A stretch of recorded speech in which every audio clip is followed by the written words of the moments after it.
My name is Grace Alden. The two people I loved the most, my husband and a family member, poisoned me, stole everything I had, and crafted a story that made the world believe I was insane. But they forgot one thing. I'm a lawyer, and I had nothing left to lose. Before I share my story, let me know where you're watching from in the comments. Hit the like button and subscribe if you've ever overcome the impossible, because trust me, you'll want to hear what happens next. The lavender candle flickered on our dining table, casting shadows that danced across Nathan's empty chair. I'd lit it 2 hours ago, when dinner was still warm and my hope still intact. Now, at 9:47 p.m., the wax had pooled into a crater, much like the growing hollow in my chest. My name is Grace Alden, and until 3 months ago, I believed I had everything. A Tudor-style house in Buckhead with magnolia trees that bloomed like clockwork each spring. A successful law practice specializing in family trusts. Ironic, considering how blind I was to my own family's betrayal. And Nathan, my husband of 8 years, whose laugh once made me feel like I'd won the lottery of love. The front door clicked open. Nathan's footsteps on our marble foyer used to quicken when he came home to me. Now they dragged, each step measured and reluctant. Working late again? I kept my voice neutral, a skill honed from years in courtrooms. He loosened his tie without meeting my eyes. Big merger, you know how it is. I did know. I knew about the charges at the Ritz-Carlton downtown. I knew about the calls to my Aunt Celeste that lasted well past midnight. I knew about the second phone he thought I hadn't discovered in his gym bag. What I didn't know was how deep their betrayal ran. Celeste called earlier, I said, watching his shoulders tense. She's coming for Sunday dinner. Nathan's hand paused on his collar. That's great. She's been lonely since Uncle Robert passed. Lonely. My widowed aunt, who'd held my hand at my mother's funeral when I was 12, who'd braided my hair for prom, who'd been my maid of honor. So lonely, she needed my husband's comfort at the Ritz-Carlton every Tuesday and Thursday. I stood, smoothing my pencil skirt. I saved you a plate. It's in the microwave. Grace. His voice cracked on my name. For a moment, I saw a flicker of the man who'd proposed to me under the stars at Tybee Island, who'd held my hair back through morning sickness that ended in heartbreak, who'd promised we'd try again when we were ready. What is it, Nathan? He opened his mouth, closed it, then headed upstairs. Nothing. Just tired. 3 days later, I was organizing files in my home office when I heard them. Nathan thought I'd left for my Thursday partners meeting, but I'd come back for a forgotten brief, parking on the street instead of our driveway. Their voices drifted from the study, Celeste's familiar laugh now edged with something cruel. The paperwork's almost ready, Nathan said. Davidson says if we move the assets to the offshore account first. We have to be careful, Celeste interrupted. Grace isn't stupid. She'll notice if too much disappears at once. My knees buckled. I gripped the doorframe, legal documents scattering across the floor. She trusts me. Nathan's voice was cold, clinical. Besides, once we file the papers, she won't have access to check anything. Davidson's already prepared the mental health documentation. Mental health documentation? My mind raced through the implications. In Georgia, mental instability could affect asset division in a divorce. They weren't just planning to leave me, they were planning to destroy me. What about children? Celeste asked. She still asks about trying again. Nathan's laugh was ugly, unrecognizable. After what you slipped in her drinks 2 years ago? The doctor said the scarring makes it nearly impossible. She doesn't even know why she can't conceive. The room spun. My miscarriage. The complications. Celeste bringing me tea every day during recovery, holding me while I sobbed over the baby I'd lost and the ones I might never have. I pressed my hand over my mouth, bile rising. Outside, a mockingbird sang, its cheerful melody a stark contrast to the horror unfolding in my home. The home where I'd planned to raise children, host holiday dinners, grow old with the man I loved. Now I understood why Nathan had been so opposed to adoption, why Celeste always steered conversations away from fertility specialists, why my body had betrayed me in ways that made no medical sense. They hadn't just stolen my future. They'd stolen my past, poisoning even my memories of grief with their calculated cruelty. I slipped out as silently as I'd entered, my hands shaking as I started my car. The lavender candle I'd left burning seemed like a lifetime ago, when I was just a wife waiting for her husband to come home. Now I was something else entirely. I just didn't know what yet. The divorce papers arrived on a Tuesday morning, delivered by a process server who couldn't meet my eyes. Nathan had timed it perfectly. I was standing in my driveway in my ratty law school t-shirt, hair unbrushed, when the neighbors were leaving for work. "Grace Alden?" The young man shifted nervously. "Yes. You've been served." The weight of the envelope was negligible, but it might as well have been a boulder. I watched Mrs. Henderson from next door pause her morning power walk, her eyes widening with the kind of sympathy reserved for roadkill. Inside, the papers revealed Nathan's surgical precision, mental instability, emotional manipulation, financial impropriety. Each accusation was crafted with just enough truth to be believed. Yes, I'd been seeing a therapist after the miscarriage. Yes, I'd transferred money from our joint account to pay for the fertility treatments Nathan claimed to support. My phone buzzed. "Celeste." "Honey, I just heard. I'm so sorry." Nathan called me, devastated. "Do you want me to come over?" Her voice dripped with false concern, each word perfectly rehearsed. I could picture her sitting in her sunroom, probably wearing the pearl necklace I'd given her last Christmas, planning her next move in this sick chess game. "No." My voice was steady, a small victory. "I'm fine." "Grace, don't be stubborn. You need support right now. Family." Family. The word tasted like ash. "I said I'm fine, Celeste." I hung up and threw the phone across the room. It shattered against the wall, plastic pieces scattering like my life. By Friday, I was locked out of our bank accounts. By Monday, my key wouldn't turn in the front door lock. By Wednesday, the senior partners at my firm called me in for a meeting. Grace, Richard Davidson, Nathan's golf buddy, folded his hands on the conference table. "Some serious allegations have been made regarding the Morrison Foundation funds." The Morrison Foundation. The charity I'd poured my heart into, providing legal aid to domestic abuse survivors. Nathan knew exactly where to strike. "What allegations?" Though I already knew. "Financial irregularities, missing funds." Richard's expression was sympathetic but firm. "We need to conduct an investigation. In the meantime, we think it's best if you take a leave of absence." "You mean you're suspending me based on Nathan's word?" "It's not just Nathan." Another partner, Susan, slid a folder across the table. "Your aunt provided documentation, receipts, conversations she recorded where you discussed redirecting funds." Conversations taken out of context. Receipts for legitimate expenses twisted into evidence of embezzlement. Celeste had been planning this for months, maybe years, recording our private moments and waiting for the perfect time to strike. "This is fabricated." My voice cracked. "You know me. I've worked here for 7 years." "Which is why we're not terminating you immediately," Richard said. "Take some time, get a lawyer, clear this up." Get a lawyer. I was a lawyer, and even I couldn't see a way out of the web they'd woven.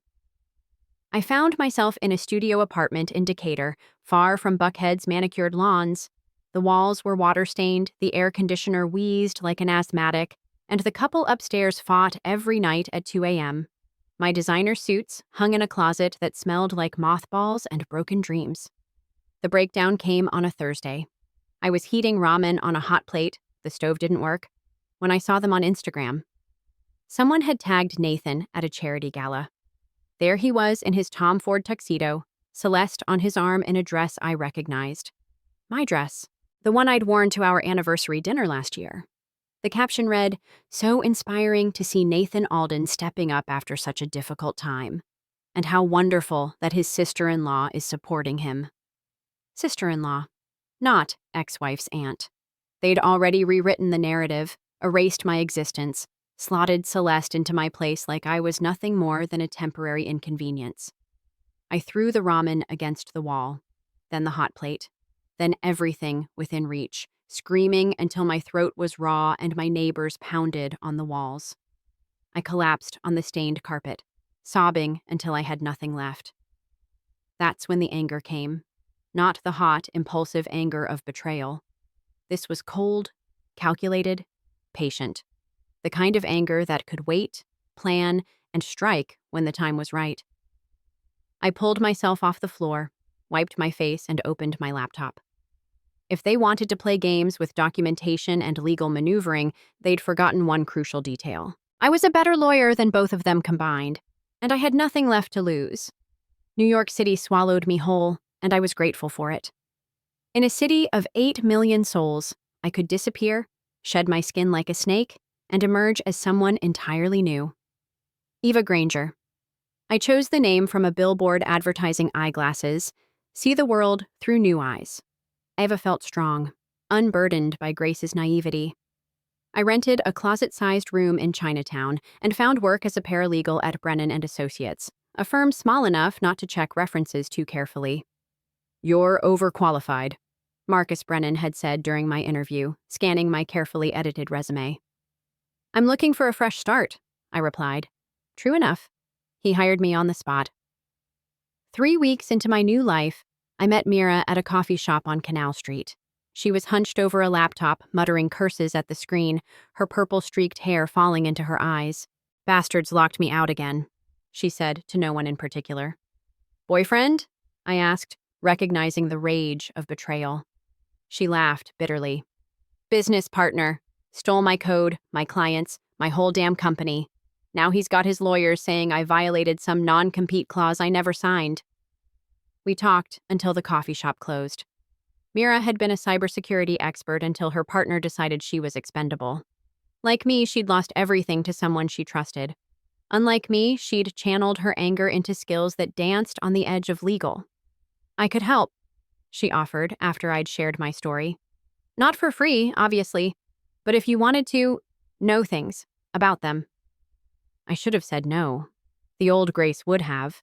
But Eva understood that justice and law weren't always the same thing. "What would it cost?"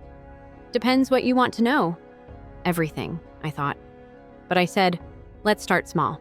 Dominic Carr entered my life 6 months later at a legal conference I'd convinced Marcus to let me attend. He was presenting on corporate acquisitions, his British accent making even hostile takeovers sound civilized. During the cocktail hour, I watched him work the room, noting how he gathered information like a collector, filing away every detail. "You're studying me," he said, appearing at my elbow with 2 glasses of wine. "Observing," I corrected. "You're very good at what you do." "And what is it you think I do?" "You're a corporate raider who pretends to be a white knight. You find struggling companies, promise salvation, then strip them for parts." His smile was sharp, appreciative. "That's a harsh assessment, Ms.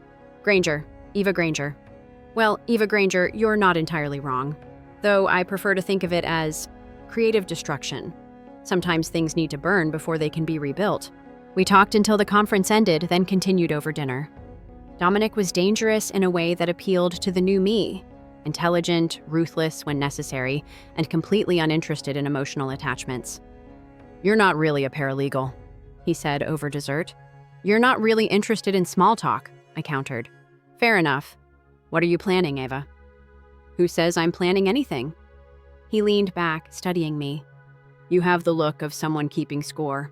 I recognize it because I see it in the mirror every morning." Before I could respond, my phone buzzed. Mira had sent a single line. "Check your email. You'll want to see this." The attachment showed Nathan's latest acquisition, a development project in Savannah funded through a maze of shell companies. But Mira had found the thread that unraveled it all. The funding source traced back to embezzled funds from 3 other projects. Nathan wasn't just unethical, he was sloppy. "Good news?" Dominic asked, noting my expression.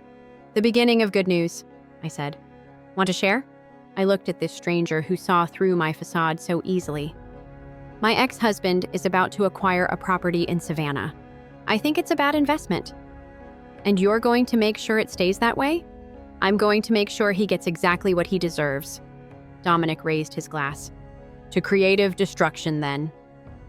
We clinked glasses, and I felt something I hadn't experienced since that night I'd overheard Nathan and Celeste plotting my downfall. Not happiness, exactly. Not peace, but purpose. Cold, clear, and sharp as winter air. Grace Alden had been buried in Georgia. But Eva Granger was very much alive, and she had work to do. The city lights glittered beyond the restaurant windows, each one representing a life, a story, a possibility. Somewhere among those lights, Nathan and Celeste were living in the house I'd once called home, sleeping in the bed where I'd dreamed of children, hosting dinners with the friends who'd forgotten my name. Let them enjoy it while it lasted. Their time was running out, and they didn't even know it yet. 2 years, 730 days of careful planning, of late nights studying shell companies and offshore accounts, of learning to smile when my heart was frozen solid. I returned to Atlanta on a humid Tuesday in September, the air thick with kudzu and memories. Nobody recognized me at Hartsfield-Jackson. Why would they? Grace Alden had been a soft-spoken woman who wore pastels and believed in happy endings. Eva Granger wore sharp black suits and 4-inch heels that clicked against marble floors like a countdown. I'd cut my hair short, traded honey blonde for rich auburn. Mira had taught me how contouring could reshape a face, how posture could transform a silhouette. But the biggest change was in my eyes. Grace's warm brown gaze had turned calculating, patient as a predator. The Ritz-Carlton downtown hadn't changed. I checked in under my new name, requesting a room on the 7th floor. The same floor where Nathan and Celeste had met every Tuesday and Thursday. The irony wasn't lost on me. "Welcome to Atlanta, Ms. Granger," the concierge said. "First time visiting?" "Something like that," I replied. My first order of business was a meeting with Jackson Reed, CEO of Meridian Development Group, Nathan's biggest competitor. Dominic had arranged the introduction, painting me as a silent investor with deep pockets and a keen interest in Atlanta's real estate market. "Dominic speaks highly of you," Jackson said over lunch at the Commerce Club. Through the floor-to-ceiling windows, I could see the building that housed Nathan's office.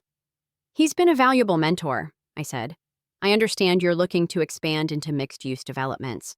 If we can find the right opportunities, Nathan Alden's been grabbing everything worth having." I smiled. "What if I told you his next acquisition might be available sooner than expected?" Jackson leaned forward. "I'm listening." The Savannah project was Nathan's baby, his ticket to the big leagues. He'd leveraged everything for it, including assets that weren't entirely his to leverage. Mira had documented every fraudulent transfer, every forged signature. All I needed was the right moment to let that information slip into the right hands. "There might be some complications with his financing," I said carefully. "The kind that make lenders nervous." "How nervous?" "SEC investigation nervous." Jackson's eyes sharpened. "You have proof?" "Let's say I have friends who notice patterns. The kind of patterns that suggest Mr. Alden's success isn't entirely organic." We shook hands an hour later, Jackson already calculating how to position himself when Nathan's empire crumbled. He didn't know I was the architect of that destruction. He didn't need to. Mira had outdone herself with the digital infiltration. Not hacking, she was adamant about that distinction. Simply using Nathan's arrogance against him. His passwords were pathetic. Our anniversary date, how romantic. His security questions laughable. Celeste's maiden name for his first pet. "His email threads are a gold mine," she told me over encrypted chat. "Your aunt's just as sloppy. They're still using the same lawyer, Davidson." Richard Davidson, who'd sat across from me 2 years ago and called me a thief based on fabricated evidence. Another name on my list. I spent my days building Eva's presence in Atlanta's business community. Charity galas, professional mixers, the occasional gallery opening. Always watching, always listening. Nathan's name came up often, usually followed by whispers about his rapid success and gorgeous new girlfriend. They weren't married yet, but Celeste had moved into my house. She'd redecorated, of course. I knew because she'd posted the renovation on Instagram. Making this house a home, with a string of heart emojis that made me want to throw my phone again. Instead, I screenshotted everything. Evidence of assets that should have been frozen during our divorce proceedings. Renovations paid for with money that traced back to the Morrison Foundation, the charity funds I'd been accused of stealing. The twist came at a fundraiser for children's literacy. I was bidding on a weekend in Hilton Head when I heard Nathan's laugh. My body reacted before my mind could catch up. Spine stiffening, heart racing. 2 years of armor, and his laugh still found the cracks. I turned slowly. He was 20 feet away, Celeste draped on his arm in a red dress that screamed new money. They were talking to the mayor, Nathan's hand gesturing enthusiastically about some development project. Then Celeste saw me. Her face went white, then red, then white again. She tugged on Nathan's sleeve, but he was too deep in his pitch to notice. I held her gaze for 3 seconds, long enough to watch recognition dawn, short enough that she'd question what she'd seen. Then I turned back to the auction, calmly raising my paddle. Let her wonder. Let her worry. The ghost of Grace Alden had come home, and the haunting was just beginning. The unraveling began with a single email, sent from an anonymous account to the Securities and Exchange Commission. Mira had crafted it perfectly, just enough evidence to warrant investigation, not enough to trace back to us. Within a week, Nathan's office was crawling with federal agents carrying bankers' boxes. I watched from a coffee shop across the street, sipping a latte as his employees streamed out early, their faces shocked and uncertain. Nathan emerged last, his phone pressed to his ear, his free hand gesturing wildly. Even from a distance, I could see the panic in his movements. "It's working," Mira said, sliding into the seat across from me. "His lawyers are scrambling. 3 of his investors have already pulled out." "And Celeste?" "Posted about a sudden spa retreat in Sedona. Damage control." I smiled into my coffee. She always did run when things got difficult. The charity gala for Atlanta Children's Hospital was the perfect stage for my revelation. Nathan was still planning to attend. His PR team insisted it would show confidence, normalcy. He was even announcing his city council candidacy, doubling down on his image as a civic leader. I chose my dress carefully. Not the severe black of Eva Granger, but a soft blue that Grace Alden might have worn. My hair styled longer with extensions, my makeup softer. I wanted him to see exactly who was destroying him. The ballroom at the Four Seasons glittered with Atlanta's elite. I moved through the crowd like smoke, accepting champagne, making small talk, always keeping Nathan in my peripheral vision. He was holding court near the stage, Celeste clutched to his side like a life preserver. The moment came during his speech. "Ladies and gentlemen," Nathan began, his voice still carrying that easy confidence that had once made me feel safe. "Atlanta is a city of second chances, of rising from ashes." I stepped into the light. "Like a phoenix," I said, my voice carrying across the suddenly silent ballroom. "How poetic, Nathan." Every head turned. Nathan's words died in his throat. Celeste's champagne glass slipped from her fingers, shattering on the marble floor. "Grace?" Nathan's microphone caught his whisper, broadcasting his shock to 300 guests. "Hello, Nathan." I walked forward, my heels echoing in the silence. "Please, don't let me interrupt. You were talking about rising from ashes?" "I know something about that." The event coordinator moved toward me, but Jackson Reed caught her arm. He knew good theater when he saw it. "You can't be here," Celeste found her voice. "There's a restraining order." "That expired 6 months ago," I said pleasantly. "You should keep better track, like you kept track of my fertility medication. Tell me, Aunt Celeste, what did you slip into my tea during those long recovery days? What made my body reject the baby I wanted so desperately?" Gasps rippled through the crowd. Someone was recording on their phone. "Good. You're delusional," Nathan managed. "Ladies and gentlemen, my ex-wife has been struggling with mental health." "The only thing I struggled with," I interrupted, "was understanding how the 2 people I loved most could poison me, steal from me, and then paint me as the villain." I pulled out my phone, connected it to the venue's sound system, Mira's trick, and pressed play. Nathan's voice filled the ballroom. "She trusts me. Besides, once we file the papers, she won't have access to check anything." Then Celeste. "What about children? She still asks about trying again." Nathan again. "After what you slipped in her drinks 2 years ago? The doctor said the scarring makes it nearly impossible." The recording cut off. In the silence that followed, I could hear my own heartbeat, steady and strong. That's fabricated," Nathan stammered. "Technology, these days." "Your Honor," I said, addressing Judge Patricia Hewitt, who served on the hospital board. "I believe you're familiar with voice analysis from your years on the bench. Does that sound fabricated to you?" The judge's face was stone. "It does not." Celeste broke first, pushing past Nathan toward the exit. but the crowd had closed in, a wall of judgment and iPhone cameras. "Wait," she cried. "He made me do it. Nathan said if I helped him, he'd— I'd what?" Nathan turned on her, his mask finally slipping. "You came to me. You said she didn't deserve—" They devolved into accusations, each trying to throw the other under the bus they'd both been driving. The room watched in horrified fascination as their partnership imploded in real time. I walked out during their screaming match, past the shocked faces and whispered speculation. In the lobby, Dominic waited with my coat. "Feeling better?" he asked. "Ask me after the trial," I said. But yes, I was feeling something I hadn't felt in 2 years. The trial was swift. Federal prosecutors don't mess around when they smell blood in the water, and Nathan's financial crimes left a trail of carnage across 3 states. I sat in the gallery every day, my presence a silent reminder of why we were all there. "Ms. Alden," the prosecutor addressed me on the stand, "can you explain how you discovered the embezzlement?" "I didn't," I said clearly. "The SEC did. I simply provided context for patterns I'd observed during our marriage." It was mostly true. Mira's digital excavation had unearthed the evidence, but I'd gift-wrapped it for the authorities.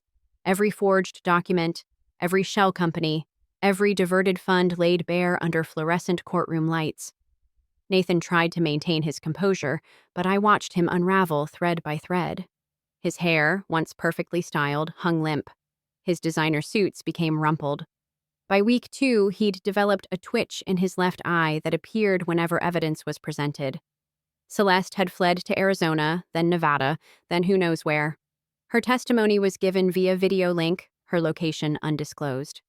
She looked haggard, her careful makeup unable to hide the dark circles or the way her hands shook as she threw Nathan under every available bus. "He manipulated me," she claimed. "I was grieving my husband, vulnerable. Nathan knew exactly what to say, how to make me believe Grace was unstable." "And the medication you gave your niece?" the prosecutor pressed. Celeste's facade cracked. It was just supposed to be calming tea. Natural herbs. I didn't know it would what, Miss Marlowe?" "I didn't know," she whispered. But she had known.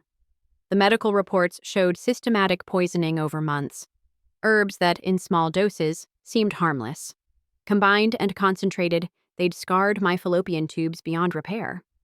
The prosecution's expert witness explained it in clinical detail that made me excuse myself to vomit in the courthouse bathroom. Richard Davidson was the surprise star witness. Faced with his own disbarment proceedings, he sang like a canary about Nathan's schemes, the falsified documents, the bribes disguised as legal fees. His testimony was a masterclass in self-preservation. "Mr. Alden assured me the accusations against Ms. Alden were legitimate," he said, not meeting my eyes.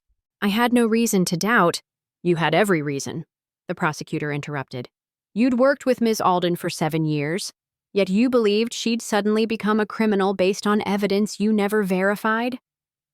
Davidson's mumbled response was lost in the shuffle of papers and cleared throats. The verdict came on a Thursday. Guilty on all counts. 25 years federal prison, no possibility of parole for 15. Asset forfeiture that stripped Nathan of everything. The house, the cars, the offshore accounts Mira had helped locate. I watched them lead him away in handcuffs, waiting for the satisfaction to hit. Instead, I felt empty, hollow, like I'd cut away so much of myself to get here that there was nothing left to feel victory with. Outside the courthouse, reporters swarmed. I'd prepared a statement about justice and moving forward, but when the microphones appeared, different words came out. "2 people I loved destroyed my ability to have children," I said, my voice steady despite the tears. "They stole my dreams, my reputation, my faith in human kindness. No verdict can give that back. But maybe it can stop them from doing this to someone else." "Ms. Alden, what's next for you?" What was next? I'd spent 2 years becoming Eva Granger, sharp and calculating and alone. But standing there in the afternoon sun, I realized I didn't want to be her anymore. I also couldn't go back to being Grace, trusting and naive. "I'm starting a foundation," I heard myself say, "for women who've experienced financial abuse, medical deception, betrayal by those they trusted. Because I learned something important. Sometimes the people who hurt us most are the ones we let closest." What will you call it? I thought of ashes and phoenixes, of burning down and building up. Rising truth, I said.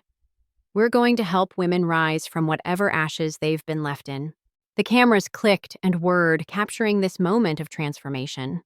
Tomorrow, the headlines would scream about the society scandal, the aunt who poisoned her niece, the husband who stole millions. But tonight, I had dinner plans with Mira, who'd become the sister Celeste never was. I had a meeting with investors who believed in my foundation. I had a life to build from the scorched earth of my past. Nathan would spend decades in a cell. Celeste would spend her life running. And me? I was finally, truly free. The Rising Truth. Foundation opened its doors 6 months after the trial. Housed in a restored Victorian in Midtown that had survived Sherman's March and countless renovations. I liked the symbolism, a structure that endured, adapted, and remained standing despite everything thrown at it. 23 applications this week, Mira said, looking up from her laptop. She'd officially joined as our tech security advisor, helping women protect their digital lives from abusive partners, including one from Davidson's ex-wife. I paused in hanging a watercolor, painted by a survivor in our art therapy program. Richard's wife? Apparently, he had a pattern. She's finally ready to talk about it. Another thread in the tapestry of deception I'd unwoven. Every woman who walked through our doors carried her own story of betrayal, each one unique yet heartbreakingly familiar. Take her application, I said. Everyone deserves a chance to rise. The foundation consumed my days in the best way. Legal advice, counseling referrals, financial planning, safe communication channels. We offered everything I'd wished for in my darkest moments. 3 attorneys worked pro bono. 2 therapists specialized in betrayal trauma, and a financial advisor helped women untangle deliberately complicated assets. Dominic visited monthly from New York, ostensibly to check on his investment. We'd developed an odd friendship, built on mutual respect and careful boundaries. He understood my need for independence, the walls I'd built around my heart. "You're doing good work here," he said one evening, reviewing our quarterly report over wine. "It's necessary work," I corrected. "Do you know how many women discover their partners have been slowly poisoning them, hiding assets, sabotaging birth control? The numbers are staggering." "Is that why you keep me at arm's length?" His tone was light, but his eyes were serious. "Because you've seen too much?" I considered the question, rolling the wine glass between my palms. "I keep you at arm's length because I've learned the cost of letting someone too close. But also because you remind me that not everyone is Nathan or Celeste, and that terrifies me more than betrayal." He didn't push, didn't make declarations or promises, just raised his glass in understanding and changed the subject to market projections. It was why our friendship worked. He knew when to advance and when to retreat. The call came on a Tuesday morning while I was reviewing grant applications. "Grace, it's Mom," Nathan's mother. I hadn't spoken to her since the divorce. "Helen," I managed. "How are you?" I need to apologize. I believed him, my own son, and I believed his lies about you." Her voice broke. "I found letters. Things he wrote but never sent. He documented everything like he was proud of it. Helen, I put money aside for you, from his father's estate. Nathan doesn't know it exists." She paused.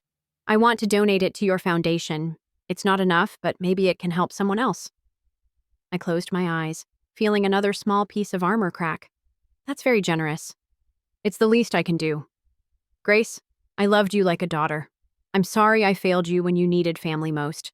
After we hung up, I sat in my office watching the sun set over Atlanta's skyline.